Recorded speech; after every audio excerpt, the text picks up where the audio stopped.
Assalamualaikum warahmatullahi wabarakatuh. Perkenalkan, saya Muhammad Ridwan.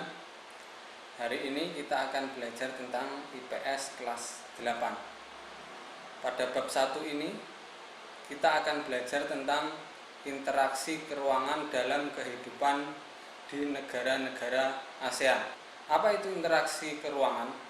Interaksi keruangan adalah konsep yang memberikan gambaran mengenai adanya kondisi saling mempengaruhi dan ketergantungan antar komponen ruang di kerak bumi atau ruang muka bumi, baik antar faktor alam dengan manusia, alam dengan kondisi sosial budaya, maupun antar faktor sosial.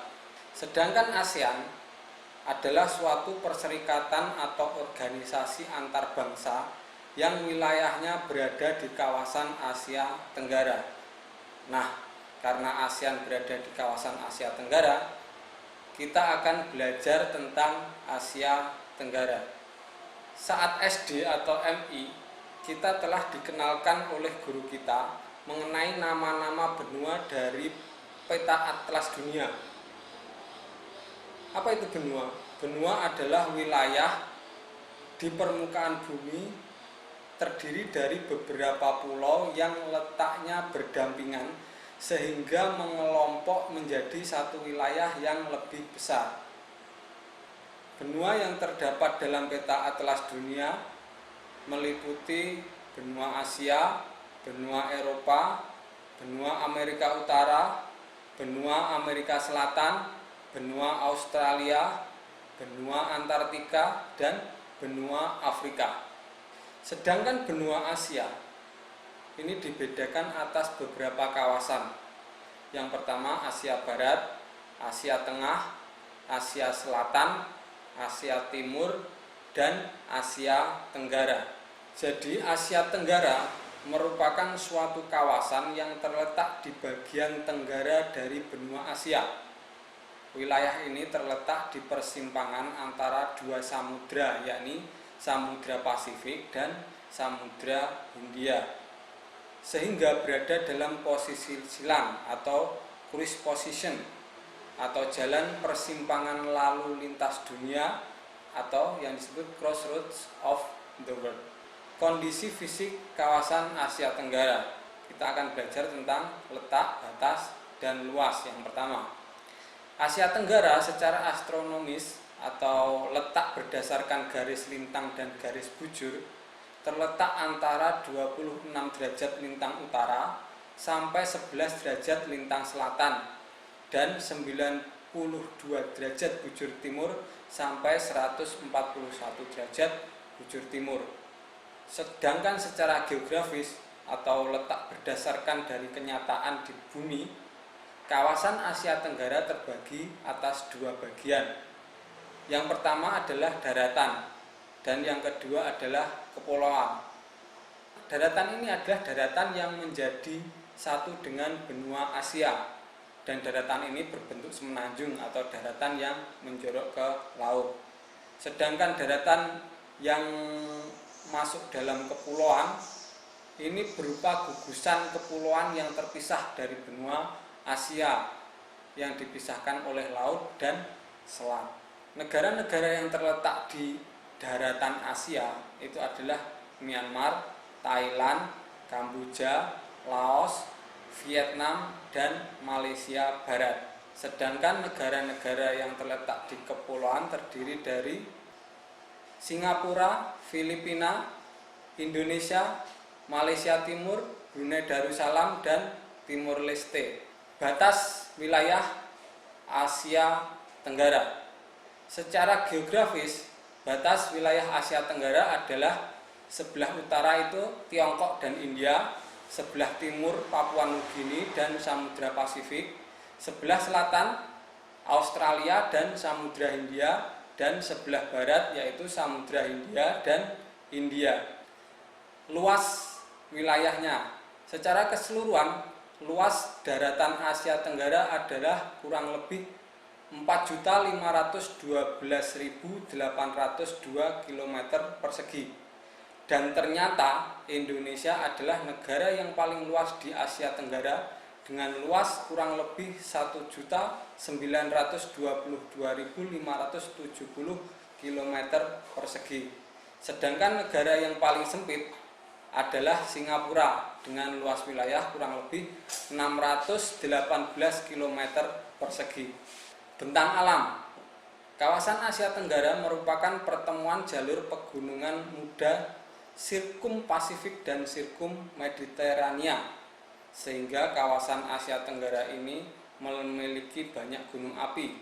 Kondisi ini pula yang menyebabkan kawasan Asia Tenggara cukup labil, sehingga sering terjadi bencana alam, tektonisme atau tenaga dari dalam bumi yang mengakibatkan terjadinya perubahan letak atau bentuk kulit bumi, contohnya gempa bumi, dan vulkanisme atau peristiwa yang berhubungan dengan aktivitas gunung berapi, contohnya gunung meletus. Jalur pegunungan Sirkum Pasifik ini membentang dari perairan Pasifik di sebelah utara yang membentuk rangkaian pegunungan di Kepulauan Filipina dan menuju Indonesia melalui Pulau Kalimantan bagian timur dan berakhir di perairan Banda. Sedangkan jalur pegunungan Sirkum Mediterania membentang dari Eropa Selatan yang bentuk jalur pegunungan Arakan Yoma di Myanmar, Kepulauan Andaman, jalur Bukit Barisan di kawasan barat Pulau Sumatera, bagian selatan Pulau Jawa, Nusa Tenggara, dan berakhir di perairan Banda. Dan ternyata kedua barisan pegunungan besar ini bertemu di Indonesia, lebih tepatnya pada daerah sekitar Laut Banda di Indonesia bagian timur. Sedangkan dataran tinggi di kawasan Asia Tenggara banyak terdapat di Thailand, Vietnam, Laos, dan Indonesia.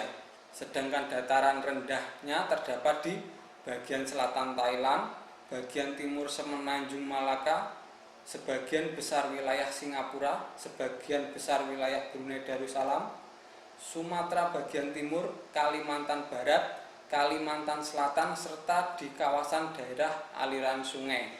Iklim. Berdasarkan letak astronomisnya, sebagian besar wilayah Asia Tenggara berada di zona iklim tropis, dan hanya negara Myanmar yang sebagian kecil wilayahnya atau bagian utara masuk dalam zona iklim subtropis. Untuk sumber daya alam, apa itu sumber daya alam? Yaitu semua benda di alam, baik benda mati atau benda hidup, yang dapat dimanfaatkan untuk memenuhi kebutuhan hidup manusia. Berdasarkan bentuknya, sumber daya alam dibedakan menjadi 3. Yang pertama, benda mati, contohnya air, tanah, udara, dan lain-lain. Yang kedua adalah berupa benda hidup, contohnya tumbuhan dan hewan. Dan yang ketiga adalah perpaduan antara benda mati dan benda hidup. Ini disebut sumber daya lingkungan, contohnya lingkungan hutan, lingkungan pantai, lingkungan laut, dan sebagainya. Ada beragam sumber daya alam di kawasan Asia Tenggara. Yang pertama adalah flora dan fauna. Karena curah hujan yang relatif tinggi dan kondisi tanah yang subur, menyebabkan kawasan Asia Tenggara masih memiliki hutan yang cukup luas. Dan ternyata negara di kawasan Asia Tenggara yang tidak memiliki wilayah hutan hanyalah Singapura. Jenis hutan yang ada di wilayah Asia Tenggara pada umumnya berupa hutan tropis basah yang bersifat heterogen atau hutan yang memiliki beraneka ragam jenis tanaman.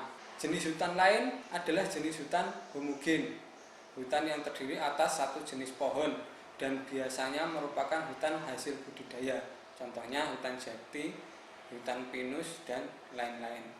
Dan ada lagi yaitu hutan mangrove di kawasan pantai. Bahkan di wilayah Indonesia, tepatnya di Nusa Tenggara, hanya terdapat sabana atau padang rumput. Untuk hasil hutan yang banyak dimanfaatkan sebagai komoditas ekspor adalah berbagai jenis kayu, karet hutan, rotan, dan damar. Untuk persebaran fauna terpengaruh oleh persebaran flora dan sejarah geologisnya atau peristiwa besar yang terjadi di bumi pada masa lalu. Fauna di wilayah Asia Tenggara, khususnya di Indonesia, terbagi atas 3 zona. Yang pertama zona Asiatis atau zona Indonesia bagian barat, zona peralihan, zona Indonesia bagian tengah, dan zona Australis, zona Indonesia bagian timur. Perpindahan antar zona tersebut dibatasi oleh garis khayal yang memisahkan zona Asiatis dengan zona peralihan, itu adalah garis Wallace. Yang memisahkan zona peralihan dengan zona Australis disebut garis Weber. Yang kedua, sumber daya tanah. Asia Tenggara mempunyai berbagai jenis tanah, mulai yang sangat subur karena berbahan baku batuan vulkanik yang berasal dari gunung api, dan tanah yang kurang subur karena berbahan baku kapur dan gambut. Tanah-tanah subur tersebut berada di negara-negara Myanmar, Thailand, Vietnam, dan Indonesia, yaitu di Pulau Jawa dan Sumatera. Negara-negara ini yang menjadi penghasil beras yang cukup besar di dunia. Yang ketiga adalah sumber daya laut. Laut yang ada di wilayah Asia Tenggara yaitu Laut Jawa, Laut Timur, Laut Arafura atau yang disebut Laut Arafuru, Laut Sulawesi, dan Laut Natuna mempunyai potensi sumber daya alam sebagai sumber air hujan, sumber bahan tambang dan dari dasar laut, sumber bahan baku garam, sebagai batas wilayah, sebagai objek wisata, sebagai wahana olahraga, pertahanan keamanan, dan sarana transportasi. Itulah sekelumit tentang kondisi fisik kawasan Asia Tenggara. Demikian dulu pembelajaran kita untuk hari ini. Kita lanjutkan pada pertemuan berikutnya. Demikian dari saya. Wassalamualaikum warahmatullahi wabarakatuh.